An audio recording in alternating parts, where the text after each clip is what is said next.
नमस्कार, आप देख रहे हैं बियॉन्ड बॉर्डर्स और मैं हूं अनुज। खैबर पख्तूनख्वा में टीटीपी और पाकिस्तान के बीच कई महीनों से मुठभेड़ जारी है, संघर्ष हो रहा, मगर इजराइल ईरान युद्ध के साथ ही यह अचानक बहुत तेज हो गया है। एक कहावत आपने सुनी होगी, आप किसी के लिए गड्ढा खोदोगे तो ईश्वर आपके लिए खाई का इंतजाम पहले कर देता है। यह कहावत पाकिस्तान पर आज की तारीख में 100% लागू होती है। पाकिस्तान ने भारत को आतंकी हमलों से लहूलुहान करने, भारत में मौजूद अपनी सपोर्ट बेस से राजनीतिक एजेंडा सेट करके अस्थिर करने, अराजकता फैलाने, भारत में मौजूद अपने इसी सपोर्ट सिस्टम से भारत को कई टुकड़ों में तोड़कर लहूलुहान करने का सपना देखा। पाकिस्तान ने मुस्लिम ब्रदरहुड का इस्तेमाल करके भारत को चौतरफा घेरने का मंसूबा बनाया। अपने सपोर्ट सिस्टम के जरिए पाकिस्तान तमाम गड्ढे सालों से भारत के खिलाफ खोदता रहा, भारत के लिए खोदता रहा। भारत का तो कुछ नहीं हुआ दोस्तों, मगर पाकिस्तान की हालत आज की तारीख में देख लीजिए। आज के एपिसोड में इसी पर बात करेंगे।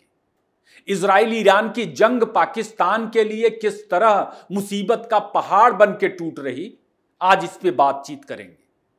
पाकिस्तान में अमेरिका की मौजूदगी पर चीन क्यों भड़क गया, यह भी बताएंगे। उम्मीद है आप अंत तक बने रहेंगे और हमेशा की तरह अपनी राय भी जरूर देंगे जो हमारे लिए मायने रखती है।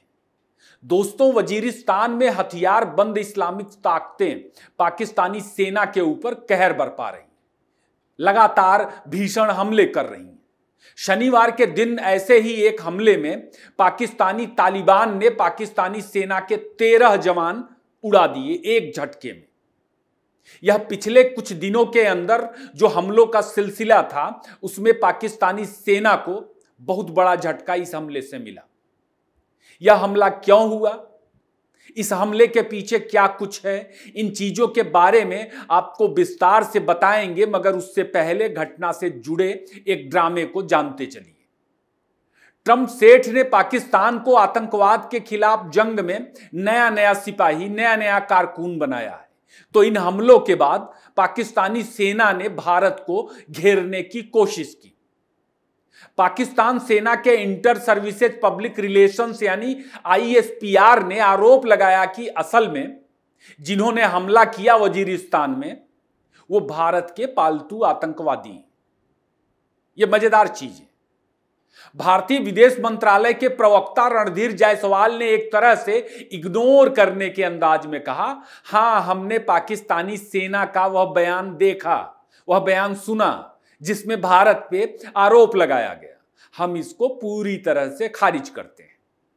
भारत को इस बारे में और ज्यादा बोलने की जरूरत भी नहीं थी। जितना जरूरत थी भारत ने उतना बोला। तालिबान को किसने खड़ा किया, दुनिया का बच्चा बच्चा जानता है। वह किसके इशारों पर काम करता था, यह भी दुनिया का बच्चा बच्चा जानता है। भारतीय उपमहाद्वीप में भारत को 1000 घाव देने की योजना के तहत किसने आतंकी संगठनों को खड़ा किया और कौन पाल रहा, यह भी बात किसी को बताने की जरूरत नहीं। ट्रंप सेठ की वजह से आतंकवाद की अंतरराष्ट्रीय कमेटी में जगह पा जाने भर से जिनके हाथ खून से रंगे हैं, वे अचानक साफ नहीं हो जाएंगे। चोर को खजाने की सुरक्षा का जिम्मा सौंप दिया जाए तो इससे वह ईमानदार नहीं हो जाएगा। बाकी भारत ने 2 लाइन में पाकिस्तान को जवाब देकर उसका दायरा खींच दिया। हां भाई, तुम कह रहे हो, हमने सुन लिया। तुमने क्या कहा, हमने सुन लिया। बाकी यह ईश्वर का न्याय है। असल में दूसरों के लिए जो तुमने खड़ा किया, जो गड्ढा खोदा, आज उसी से जूझ रहे हो। बावजूद की टीटीपी ने जो हमला किया, उस घटना के पीछे कई सारी चीजें निकल के सामने आ रही हैं। वजीरिस्तान में इस वक्त भीषण जंग हो रही। जंग कितना भयावह है, इसका अंदाजा आप ऐसे लगाएं कि पाकिस्तान अपने ही इलाकों में वायुसेना का इस्तेमाल कर रहा, जमीन पर लड़ नहीं पा रहा। जमीन पर मैदान छोड़ करके पाकिस्तान की बहादुर सेना भाग चुकी है पहले ही। सरेंडर के बहुत सारे वीडियो आपने यही बियॉन्ड बॉर्डर्स के एपिसोड में 3-4 महीना पहले देखा होगा। पिछले दिनों यहां वायुसेना के अफसर की भी मौत हुई थी, वे भी नहीं बच रहे। मतलब आसमान में भी पाकिस्तान वजीरिस्तान और खैबर पख्तूनख्वा के इलाकों में सुरक्षित नहीं। अफगानिस्तान की सीमा पर दोस्तों यह जो इलाका है खैबर पख्तूनख्वा का है, यह पश्तूनों का गढ़ है और साल भर से इस इलाके की हालत बलूचिस्तान की तरह ही, यानी यहां भी पाकिस्तान का नियंत्रण ना के बराबर है जैसे बलूचिस्तान में नियंत्रण ना के बराबर है। यहां भी पाकिस्तानी सेना और सेना के अफसर और जवान रोज उड़ाए जा रहे हैं जैसे बलूचिस्तान में उड़ाए जा रहे हैं। पाकिस्तानी तालिबान का दावा है कि असल में वह यहां पाकिस्तान से आजादी की जंग लड़ रहे हैं। पाकिस्तानी तालिबान जो सीमा रेखा है अफगानिस्तान और पाकिस्तान के बीच उसको नहीं मानता और उसका दावा है कि असल में यह पूरा इलाका अफगान क्षेत्र है और सदियों से अफगानिस्तान का इलाका रहा है। खैबर पख्तूनख्वा में एक शिया बहुल इलाका भी है, कुर्रम। कह रहे हैं कि पाकिस्तानी तालिबान को वहां से भी सपोर्ट मिल रहा है इजराइल ईरान जंग के बाद से। पाकिस्तानी सेना के लिए एक और मुश्किल बात यह भी है कि गिलगित बाल्टिस्तान जो शिया बहुल है वे खुलकर पाकिस्तानी सेना के खिलाफ मदद कर रहे हैं, जो भी लड़ रहा उसकी मदद कर रहे हैं। गिलगित बाल्टिस्तान भारत का क्षेत्र है जिस पे पाकिस्तान का अवैध कब्जा है। आपने देखा होगा कि ऑपरेशन सिंदूर के दौरान किस तरह गिलगित बाल्टिस्तान की मस्जिदों से भारत का सपोर्ट करने की बातें कही जा रही थी कि अगर जंग होती है भारत और पाकिस्तान के बीच तो हम भारत का साथ देंगे। पाकिस्तानी तालिबान ने बलूचों के साथ संधि कर ली, यह बात भी निकल करके सामने आ रही और साथ मिलकर दो मोर्चों पर पाकिस्तान को झटके पर झटका दे रहे। किस सूत्र के तहत, किस फार्मूले के तहत कि दुश्मन का दुश्मन दोस्त होता है। यानी खैबर पख्तूनख्वा से लेकर बलूचिस्तान तक के इलाके एक दूसरे से जुड़ते हैं दोनों से और अफगानिस्तान के साथ सीमा भी साझा करते हैं। वैसे तो यह जंग साल भर से ज्यादा वक्त हो गया है जारी हुए, लेकिन इजराइल ईरान जंग के बाद इसमें बहुत तेजी आई है। आप इसको गौर करिए। कई विश्लेषक इस बारे में बात भी कर रहे हैं और लगातार चीजों का विश्लेषण कर रहे हैं और कुछ का दावा है कि असल में यह ईरान पर हमलों का बदला है जो पाकिस्तान में जो सक्रिय हैं कट्टरपंथी धड़े उन्होंने लिया।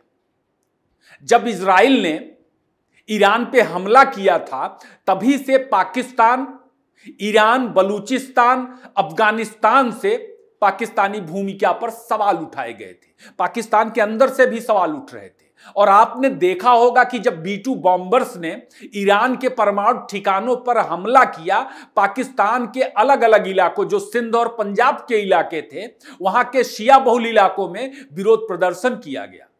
अमेरिका के साथ मुनीर के गठजोड़ पर सवाल उठाए गए।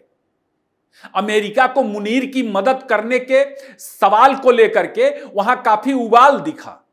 इजराइल और अमेरिका को लेकर पाकिस्तान ने जो इंटेल मदद दी अपनी तरफ से उसको लेकर के धमकियां भी दी गई कट्टरपंथी संगठनों की तरफ से और साफ साफ इन धमकियों में कहा गया था कि अगर अमेरिका ने ईरान पर हमले किए तो पाकिस्तान को इसकी कीमत चुकानी पड़ेगी और पाकिस्तान को इसका जवाब हमारी तरफ से दिया जाएगा। अब देखिए, अमेरिका ने पाकिस्तान का एयरबेस इस्तेमाल किया, यह बात भी किसी से छिपी नहीं है।